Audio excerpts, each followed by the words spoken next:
chapter 23. This is that time where Jesus is accusing the Pharisees and the scribes of their hypocrisy. And over again, he goes through that, mentioning several different things that shows their hypocrisy. We left off last time. We wanted to start there tonight, verse 27 and 28. And do we have that yet? There we go. All right, Matthew 23, 27, and 28. Reading here from the New King James Version. Woe to you, scribes and Pharisees, hypocrites! For you are like whitewashed tombs, which indeed appear beautiful outwardly, but inside are full of dead men's bones, and all uncleanness. Even so, you also outwardly appear righteous to men, but inside you're full of hypocrisy and lawlessness. That's the New King James Version. And what's happening here, they paint the outside of these tombs to make them look pretty, to look good. But inside, as he said, they're full of dead men's bones. And he says that's the way it is with these Pharisees and scribes. Outwardly, if you look at them, you're going to think these are really good people. These are righteous individuals. These are people who are really concerned about God and doing what's right. But inside, he says, they're full of all kinds of hypocrisy and lawlessness. They're not at all what they appear to be. Now, he talks about these whitewashed tombs. And there are a couple of reasons maybe why they would do this, why they would paint these tombs in this way.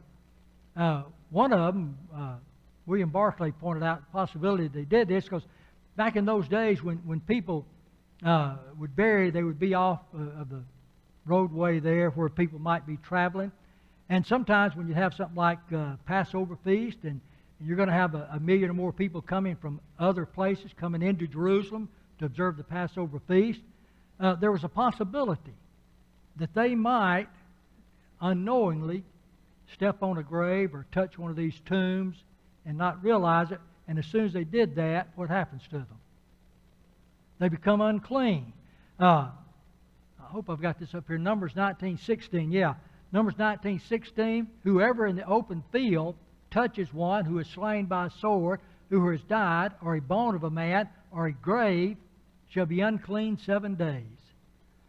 So for the Jews, there was nothing more tragic for them in life. If they're coming to Jerusalem to observe the Passover feast, one of the great feasts, and they accidentally come in contact with a grave, and all of a sudden they become unclean, and they're no longer going to be able to participate in that Passover celebration because they're unclean.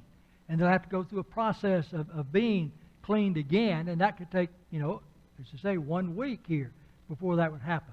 And so to prevent that, many times what they do, they would whitewash the tombs so that in the sunlight they would really gleam and people could easily see and not touch one of those things and not become involved in being unclean and unable then to serve God the way they want. I thought about that a little bit when Don and I lived in Calera.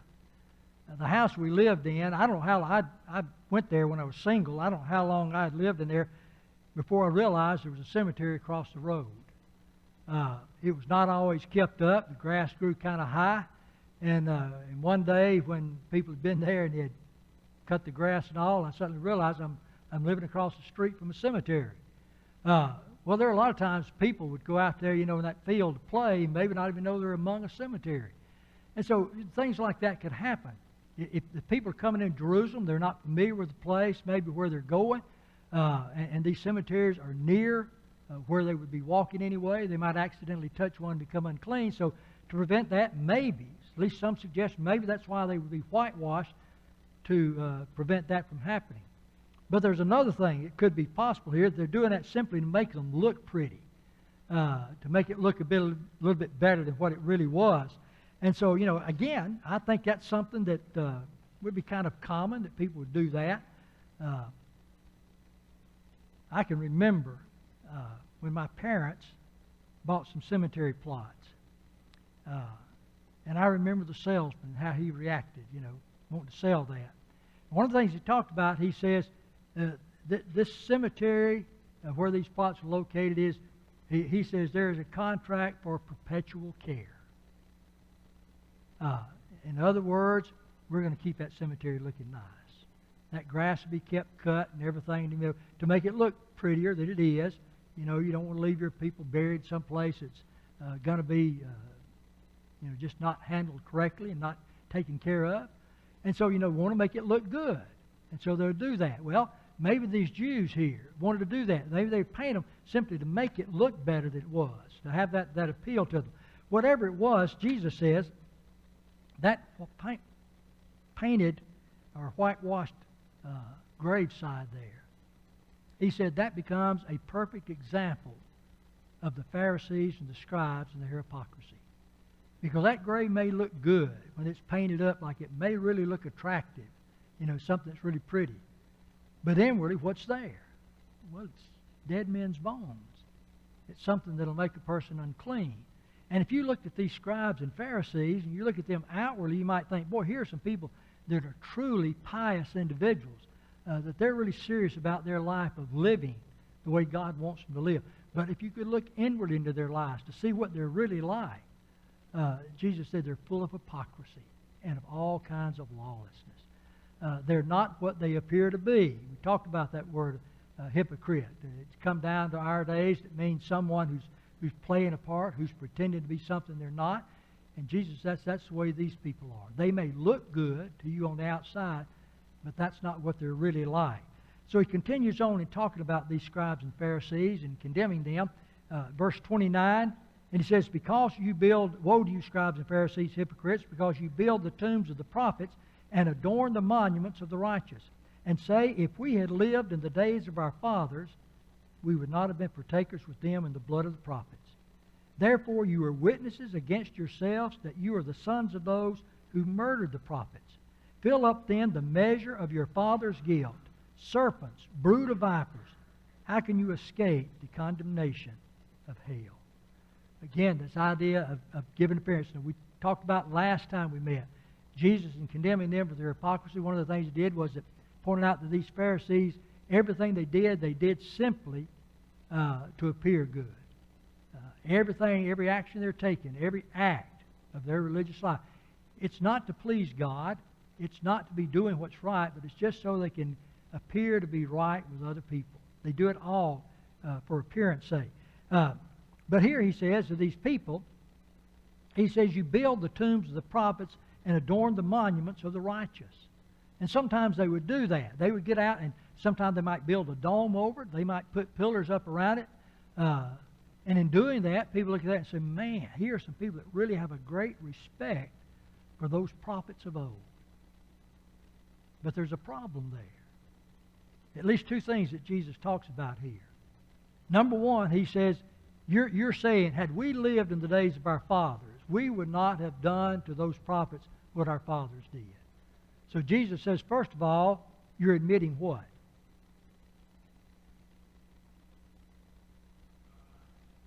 What's that? They're not honest. They're claiming we wouldn't have done that if we'd been there with our fathers. But what are they doing in their own day? Yeah. They're showing dishonor for those very same prophets. Now, how are they dishonoring those prophets that had been killed by their fathers? Well, in rejecting Jesus, that is the prophet that God sent, and they're not treated him right. They're working to get him put to death. So they're not honoring him as a prophet. And Jesus made the statement, a prophet is not without honor, saving his own country, his own city. So Jesus is not receiving the honor from these people he should. They're opposed to him. But another way in which they dishonor those old prophets is that even now, in their lives, they're not living according to what the prophets had taught. They're not being obedient to God in their lives, and that's manifested in their hypocrisy, the way they are living, what they're doing. Now, if they had, really studied those prophets of old and determined, these men are true prophets of God, and I'm going to heed them and do what they say, what would have been their attitude toward Jesus? Yeah, they would have accepted him. They would have understood he is the Messiah. He is that prophet of God that Moses had talked about that God would raise up. And they would have served him. But the fact that they're rejecting Jesus is evidence of the fact that they're also rejecting what the prophets had said about Jesus. Things that they said that would have identified Jesus to them as the Messiah. And so they're not being righteous. They're being hypocritical again. Oh, boy, we wouldn't have made those terrible mistakes our fathers did. When they persecuted those prophets and put them to death, oh, you would have never caught us doing that. And yet they're doing the very same thing. They have the same lack of respect for them. Now, Jesus, throughout here, several different ways that he talks about these Pharisees and scribes. Among other things, he's called them hypocrites, blind guides, fools, and says they're like whited sepulchre, and now he calls them what? Look what he said there in verse 33. A brood of vipers. Now, what's a viper? A snake? What kind of snake? Poisonous. So when he calls them a brood of vipers, he's in essence saying to them, listen, you've got that same venom of hatred in you toward the prophets of God that your fathers had. Now, you've admitted that you're the sons of those who killed the prophets. So you're in line with them, and you're following in their footsteps because you have that same type of hatred toward these prophets that they did. And you've shown that because of the fact that you will not listen to them, you will not obey what they've said, and you're treating those prophets that God has sent in the same way. How many of these scribes and Pharisees listened to John the Baptist? I'm sure there must have been some, but the majority of them didn't accept him. They refused to heed John because John was pointing the people to Jesus as the Messiah. They didn't listen to that. And so again, they're not doing anything that they should do. And then Jesus goes on to look at verse 34 and 35, and he says, therefore, indeed, I send you prophets, wise men, and scribes. Some of them you will kill and crucify, and some of them you will scourge in your synagogues and persecute from city to city, that on you may come all the righteous blood shed on the earth, from the blood of righteous Abel to the blood of Zechariah, son of Berechiah, whom you murdered between the temple and the altar. Jesus is putting himself in the same place as God and identifying himself with God. Because God in the Old Testament sent those prophets to the people, and the people who refused, for the most part, who refused to listen to them, to honor them, and to do what they said. And now Jesus says, indeed, I send you prophets, wise men, and scribes. And what are they going to do with them? Well, he says, some of them, he says, you're going to kill and crucify. And some of them you will scourge in your synagogues and persecute from city to city. And that was happening even at the time that he's writing. They're persecuting those individuals and those that Jesus sends out. The apostles and the others that he sends out, they treat them in the same way. They're not honoring them. They are persecuting them. And so he says then in verse 35, that on you may come all the righteous blood shed on the earth, from the blood of righteous Abel to the blood of Zechariah, son of Berechiah, whom you murdered between the temple and the altar. Now,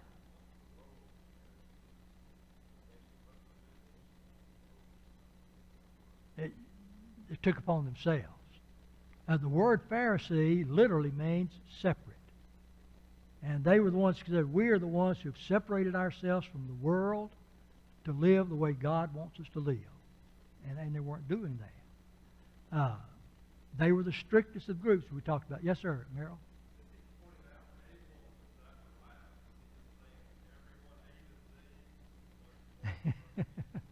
Well, some people, I laugh about that. I never thought about being A to Z, but some commentators do believe that that's what we're looking at here.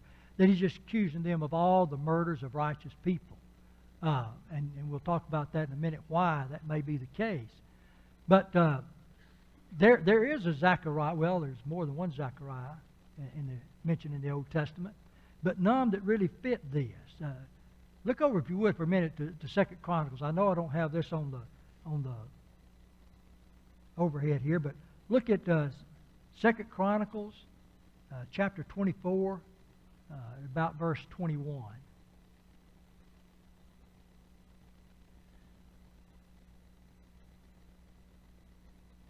Got that can read that for us.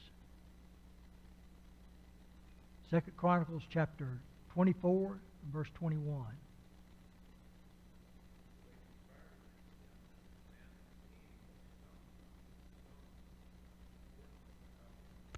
Okay, now to understand who that is, you look up a few verses, and it's a man named Zechariah that's being stoned to death. And some believe that this might be the one that he's talking about here. And they've gone so far to say that 2 Chronicles, if you look at the Old Testament books in the chronological order in which they're written, they think that 2 Chronicles may have been toward the end, if not the last book written. Although that's kind of hard to get away from Malachi on that. So anyhow, there's that idea. They believe that if you just go by the Old Testament and that period of history, the first murder committed was what? Abel, killed by his brother. And they believe that Zechariah represents the last person that was murdered. And so all of those involved in it. Now the problem here is in 2 Chronicles chapter 24, the Zechariah that's mentioned is described as the son of who? Or the father of who? Jehoiada. But when Jesus talks about it here, he says it was Zechariah the son of Berechiah. So it's a different person. So I just personally think that he's talking about this idea. All of these innocent people have been put to death by the Jews. You know, that punishment is finally coming. And these people of Jesus' day, these scribes and Pharisees, who've been involved in persecution also and not heeding the prophets and what they've said, who've not accepted Jesus as being that prophet of God. They've rejected him. And so all that punishment is coming. And they're going to be the ones to bear the brunt of it here. And we're going to see when we get to chapter 24, I believe what he's talking about, the punishment coming, is the destruction of Jerusalem. And because of what they've done, the way they've lived their life, all of that's going to come upon them. And so, something else about this. Zechariah, the son of Berechiah, the text says, whom you murdered between the temple and the altar. So it seems like Jesus is specifically saying to those Jews he's talking to, those scribes and Pharisees, you are the ones who are guilty of murdering this Zechariah. And his blood was shed there between the altar and the temple. Now, kind of tie in with what Richard was saying in his lesson tonight. There's no evidence anywhere that we've found, certainly not in the Bible, and certainly not anything else from the writings of Josephus or any other historians, that talk about somebody named Zechariah being killed there between the altar and the temple. There's nothing of that. And so some have speculated, and that's all it is speculation, that the Jews had killed this man, but they were so good at covering up their crimes that nothing is publicly known about it. Nothing has ever been said. But of course Jesus, being who he is, the Son of God, knows all the things that they've done and is aware of this. And maybe in this, maybe a last appeal to these people. You need to understand God knows what you've done. He knows you've killed this Zechariah, because he says, whom you have killed, not whom your fathers killed, but whom you killed. That he's aware of it. He knows what they've done, and he's bringing it to light. And maybe that would cost them, to understand who Jesus is. Maybe it would cost them to repent, but it doesn't. It doesn't have that effect on them. These people are determined, and so they will not relent. They will not come. And so Jesus continues on at verse 36, and he says, assuredly I say to you, let me get to that. Yeah, there we go. Assuredly I say to you, all these things will come upon this generation. O Jerusalem, Jerusalem, the one who kills the prophets and stones those who are sent to her, how often I wanted to gather your children together as a hen gathers her chicks under her wings, but you were not willing. See, your house is left to you desolate. For I say to you, you shall see me no more till you say, blessed is he who comes in the name of the Lord. And so the final crime here, their rejection of Christ, that they will not accept him. They will not do what he says that they need to do. And And when you look at what Jesus has said about these people, he accuses these Jews of being guilty of killing all these innocent people, from Abel all the way down to Zechariah. He had made the proclamation earlier that it's not possible that any prophet should perish outside of Jerusalem. I mean, that's just because of the reputation they've had there of what they've done and their evil, that the prophets are going to die there. And even though he says, I'm going to send out prophets, I'm going to send out righteous men, and you're going to persecute them, and some of them you're going to crucify. Well, one of those that they're going to crucify is Jesus himself. And yet, in spite of that history they have, there is that lineage, as it were, of murder within them. And though they're guilty of all these things, even so, Jesus here is weeping over the city and pleading with them to come to him. Jesus says, how often I would have gathered you as a hen gathers her chicks under her wings, and you would not. You know, we're all free moral agents. And we can choose to do what we're going to do in life, what we want to do. And even though there have been those pleas have been made to them throughout the years through the prophets, and now through God's Son, they still will not heed. And I like that expression that Jesus makes here when he says, how often I would have gathered you as a hen would gather her chicks under her wings, and you would not. There are several times in the Old Testament when the Bible talks about the wings of God and the protection that's offered there, especially in the book of Psalms. I've got a couple of them here, I think. All right, Psalm 17 and 8. He says, keep me as the people of the eye, hide me under the shadow of thy wings. To be hidden under the shadows of God's wings, to be protected by God in that way. And then again in Psalms 57:1, he says, be merciful unto me, O God, be merciful unto me, for my soul trusteth in thee. Yea, in the shadow of thy wings I will make my refuge, until these calamities be overpassed. In other words, the psalmist said, I can find that protection under the wings of God. And then when all of this is passed by, you know, I'll be safe because I'm under the wings of God. And even now, God still has that same power. God is still sovereign. And Christ can provide that protection they need if they would just listen to him and do what he says.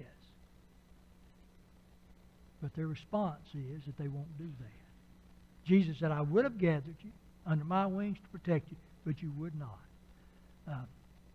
Several years ago, I came across a picture, and I wish I could have found it, but I couldn't find it anywhere in my notes or in my lessons that I've saved onto the computer. But there was a picture where a fire had destroyed a forest, and one of the men that worked there had gone out, you know, and it was just trees, acres of trees had been destroyed. And he found a bird sitting under one of the trees. And he reached over to see, you know, the bird was dead, and he kind of touched it with his boot, and it fell over. And outside came 2 or 3 little chicks. They had been saved from that forest fire by the mother taking them under her wings to protect them. Now, Jesus is saying to his people, that's what I wanted to do. I would have done that. In spite of all you've done in the past, in spite of all your evil, your rebellion against God, you refuse to accept God's prophets and heed what they say. In spite of all of that, I would still have gathered you under my wings and protected you. But you wouldn't do it. Now, you stop and think of what it can be like in life, that eventually this is going to happen. That all of us are going to be called into judgment. And regardless of all the evil we've done in our lives and how we've acted, you know, there's still that hope. If we'll come to God, we can have that protection, gathered under his wings and be protected and saved from the wrath that is to come. And that's the way God intended it to be. But they have refused to do that.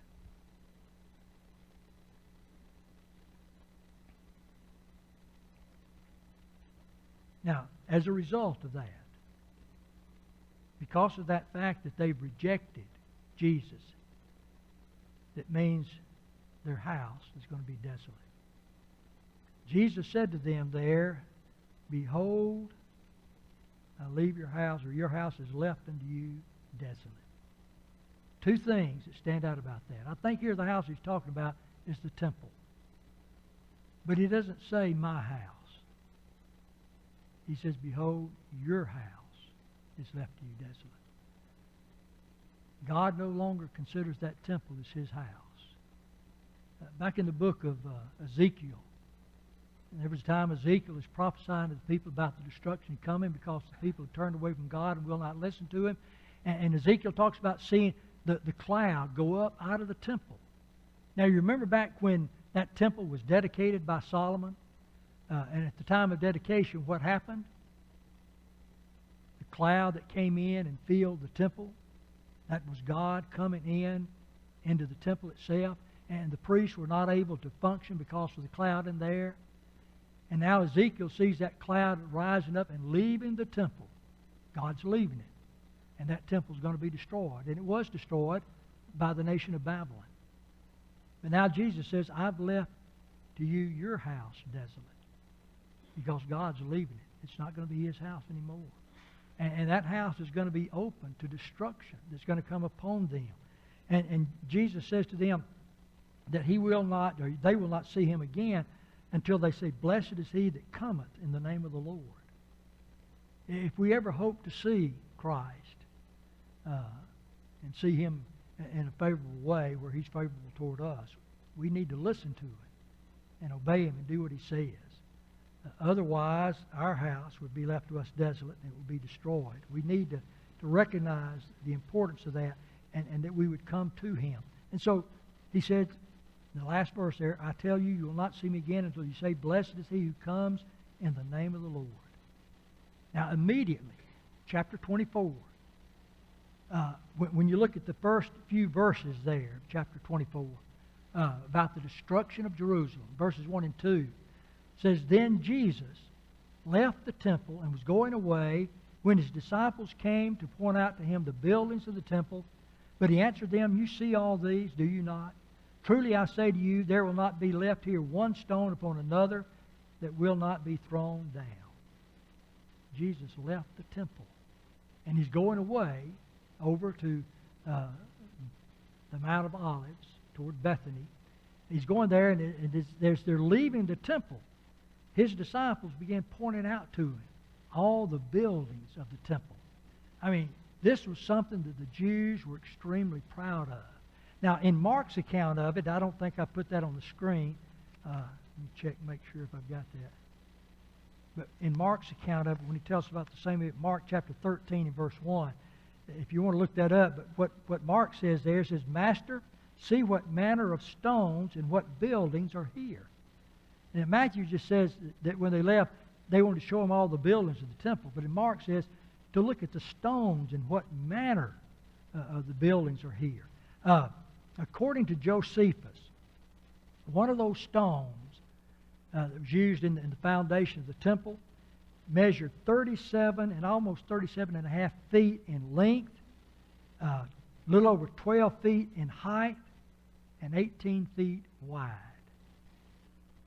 Now, you know, most of your houses are built out of bricks or built out of bricks that are 8 inches long and 2 3/4 inches wide and 2 3/4 inches high.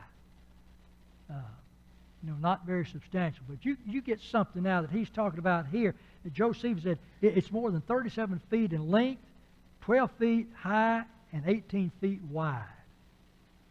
I have no idea what something like that would weigh. But it gives the impression that this is something of permanence.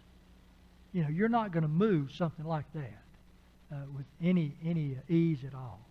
And so they're looking about this great city and this temple here, what it's like and how huge it is, all these stones. It says something of permanence, and yet Jesus turns around and says to them, I'm telling you that there'll not be left one stone upon another that shall not be thrown down. And it would seem like that's impossible, that anything like that could happen. And yet it's something that did happen. The temple, I think I've put a picture up here I want us to look at of the temple complex. Of course, this is a model that was made. It's in the city of Jerusalem today, but it's what most scholars believe the temple that Herod had built was like. And there's several different courts into that temple. The outside courts, the court of the Gentiles, where anybody would be entitled to go.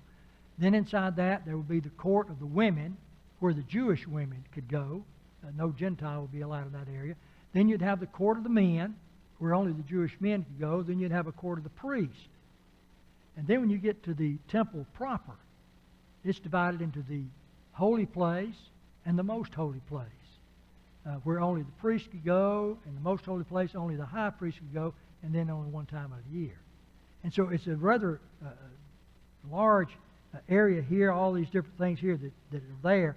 And to the Jews, they thought, man, this is just a permanent structure here. Over here on this side, this is the portico of Solomon. There's another one that doesn't show on this. I hope I've got another. All right, this is a drawing of it. Something else I want to point out, right over here on this side, this is the fortress of Antonia Fortress. In that, there was lodged 600 Jewish soldiers. And they were there in case any type of problem broke out within the temple. And so, they considered, hey, this is a place that's not only strong in the way it's built, but they've got this protection there. They've got these soldiers that are nearby in case any problem breaks out to take care of, to handle that. And Jesus is saying to his people, listen, assuredly, you can understand that there's not going to be left one stone upon another. So Jesus here is warning his own disciples about that coming destruction and what it's going to be like. Now, again, like I said, initially that may have sounded extremely improbable, if not impossible. At this time, basically, the world was at peace. There were some things going on, but Rome ruled the world. They were the ultimate power, and they're the ones in control of Israel. They've conquered Israel. They're in control of it.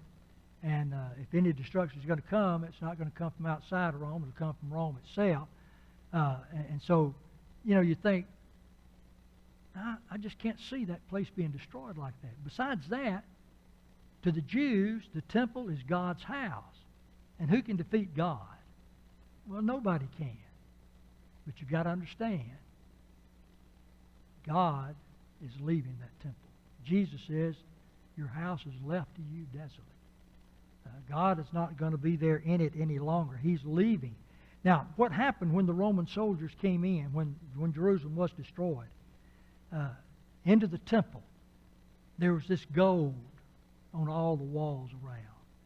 And to get to that gold, they would melt it and to get it off the walls. But in getting it off the walls, some of it would run down into the cracks. And to get it out of those cracks, they went to the length of begin removing stones from that temple to get to the gold. And it's my understanding that literally the Roman soldiers, took that temple apart, stone by stone, to get it to gold. And so Jesus said there'll not be one stone left upon another. And yet, though that may have seemed impossible to Jews, within 40 years' time, in AD 70, that was going to happen when the Romans would come and do that. Now, when that happened, as they're leaving the temple, and Jesus has said that, they're headed on their way to the Mount of Olives. And when they get to Mount of Olives, the disciples come to him with some other questions. And there's some dispute as to how many questions are being asked. Some people believe 2, some believe 3. And in the McGarvey-Pendleton commentary, they suggest 4 questions are being asked by the disciples. In personal opinion, I think really there's just 2. The first question that's asked of Jesus by them is, when shall these things be? And I think that's just kind of natural that would be a question that they would have to ask. When Jesus says, there'll not be left one stone upon another, immediately they're going to know, when's that going to be? Is that something that's going to happen within our lifetime, or is that going to be something that's far hence from now, that we don't have to worry about it? And so they want to know when. The second question they asked, it says, what shall be the sign of thy coming and of the end of the world? And I can see where some people might see two questions here. But I believe that really this is just one question they're asking. When will be the sign of thy coming and of the end of the world? To the Jewish mind, to think that God's house here could be destroyed could mean only one thing. That would be the time that Christ is coming back and the world itself is going to be destroyed. That's when it's going to happen. So these are the two questions they've asked.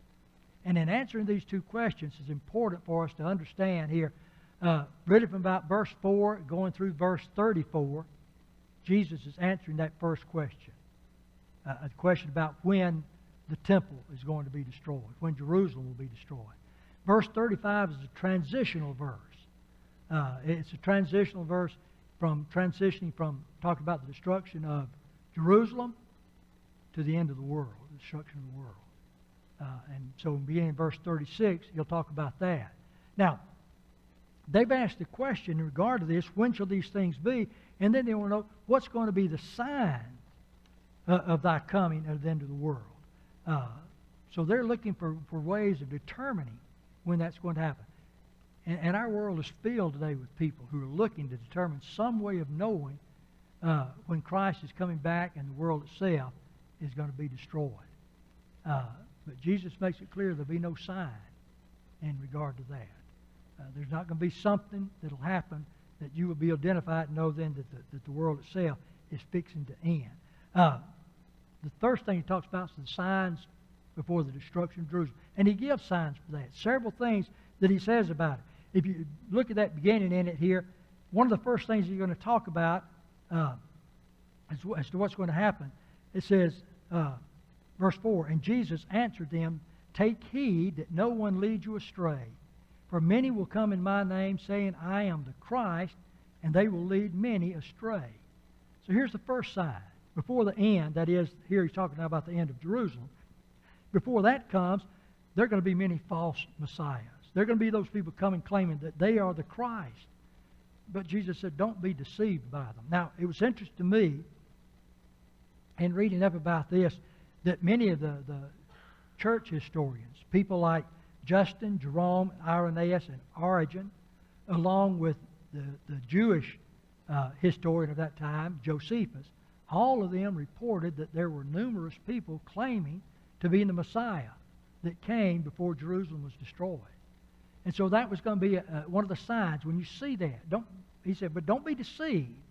Don't think that when that happens, you can say, okay, the end's here. Jerusalem's going to be destroyed. That's not the end of it. There'll be those false messiahs, though, that will come. But also, he says, there are going to be the wars and rumors of wars. Well, we still have that problem today. And every time some new war breaks out, it seems like somebody comes out with the idea, oh, this is a sign of the end of the world. Well, Jesus isn't talking about the signs for the end of the world. There are no signs of that. He's talking about the signs for the destruction of Jerusalem. And when you think about it, I came across this several years ago. A group of academians and historians compiled this information. They said since the year 3600 BC, the world has known only 292 years of peace. So, you know, out of better than 5,600 years, only 200 and something years of peace. During that period of time, they said there have been 14,351 wars, large and small, in which 3.64 billion people have been killed. The value of the property destroyed is equal to a golden belt around the world, 97.2 miles wide and 33 feet thick. Since 656 BC, there have also been 1,656 arms races, only 16 of which did not end in war. Now, I don't know how they came up with all that information. I don't know how accurate any of that is. But it just shows, you know, there have always been wars and rumors of war. And Jesus said there are going to be wars and rumors of wars. They're going to come before Jerusalem is destroyed. But that, again, that's not the end. That's not when Jerusalem is destroyed. There are going to be the natural calamities that are also going to come at that time. Jesus talks about it. He says there are going to be famines, earthquakes in various places. All this, he says, is but the beginning of the birth pains. So again, it's not the end, it's just the beginning of it. And if you look through the New Testament, you've given examples there in the New Testament about things of this nature. Natural calamities happen. Acts 16 and verse 26. You've got earthquakes that are going to occur, and there's mentions of it there. Famines occurring, Acts 11 and 28. There was a famine that was told about that was going to hit, and it came exactly as has been prophesied by Agabus.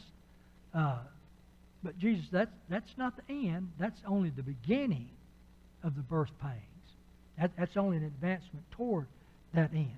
And he mentions that several times. Then he talks about persecutions that'll come. And again, the book of Acts is filled with persecutions. The times when the apostles are persecuted, being arrested, being put in prison, being beaten. There are persecutions that are given of Stephen in Acts chapter 6 and 7. The persecution that Saul brought upon the church in Acts 8 and 9. Then in Acts 12, you've got the death of James, and then the imprisonment of Peter. And so Acts is filled with a number of persecutions against the church. But again, Jesus emphasizes that's not the end, that's just the beginning of birth pangs. Then he says there'll be many false prophets who will rise up and deceive many. And because lawlessness will abound, the love of many will grow cold, but he who endures to the end shall be saved. Now, I personally, when I first read that, I was thinking he was talking about the end of the world, that those who endure, that is, those who are faithful and don't give up, will be saved. And that's true. But I think here the end he's talking about is the end of Jerusalem, the destruction of Jerusalem. Look there in Matthew chapter 24 at, I'm going to say it's verse 4, but I'll make sure. No, verse 6. He says, "And you will hear of wars and rumors of wars. See that you are not alarmed, for this must take place, but the end is not yet." And that's not the sign of the destruction of Jerusalem coming immediately. That's not the end when that happens. That's going to happen later, and there will be some signs given about that. But in addition to it, he's talked about these false prophets will rise up and deceive many. And again, there were a tremendous number of people who claimed they were prophets of God, but they weren't. They were false prophets. And they were warning the people about different things, but all their prophecies had not come true. They were all found to be liars. And because of this, lawlessness will abound, he says, and the love of many will grow cold. I think because of all that's going to be happening, all these things are going on, that the love of many would grow cold. And maybe with their love for God and for the fellow man growing cold, they don't have that assurance anymore. And they're not going to remain faithful. And so then he tells them here, if you remain faithful to the end, you'll be saved. If you'll remain faithful, even to the end of the destruction of Jerusalem, you'll be saved. And I think he's talking about being saved from that destruction itself. Josephus said the statement. He talked about the destruction of Jerusalem, said there were more than, I think he said 1,100,000 people were killed. But Josephus also said not a single Christian died in the destruction of Jerusalem. And Brother Dan Jenkins says, he said, I know for a fact that no faithful Christian died in the destruction of Jerusalem because Jesus had warned them here what to do. And that is they were to flee to the mountains. And those that did that were saved. Those who were faithful to the end were saved. They were faithful to Christ. They remembered what he said. They were obedient to what he told them to do. They fled, and they were saved from that destruction. And so he who endures to the end will be saved. Don't give up. But the same thing is true with us today in our life, looking toward the end of the world. We need to be faithful to the end of our life or to the end of the world, whichever it might be for us. Then he makes one other statement here about it, that the gospel is to be preached throughout the world before the end comes. And if you look in the book of Colossians chapter 1 and verse 23, Paul says, if indeed you continue in the faith, grounded and steadfast, and are not moved away from the hope of the gospel, which you heard, which was preached to every creature under heaven, of which I, Paul, became a minister. So before Jerusalem was destroyed, the gospel had been preached to every creature under heaven. So there's a fulfillment, again, of another prophecy that Jesus had said would be made. But finally we get here, and our time's out. We'll have to talk about this next week. The sign that he gives to know that the end has come for Jerusalem. It's going to be destroyed. Jesus begins by saying in verse 15, therefore, when you see the abomination of desolation spoken of by Daniel the prophet standing in the holy place, whoever reads, let him understand. Then let those who are in Judea flee to the mountains. Let him who's on the housetop not go down to take anything out of his house. And let him who is in the field not go back to get his clothes. The destruction's coming. And here's the sign of it. When you see that abomination of desolation that Daniel talked about, standing in the holy place, you know the end has come. All right, we'll begin at that. Our time's gone. We'll get to that point next week and talk about that, what that abomination of desolation is. Look at some evidence given by Josephus and then given in the New Testament for us. So let's, yes, sir, Mike. All right. I mentioned this morning that this is a loving and giving church. This class proved it these past 2 Sundays.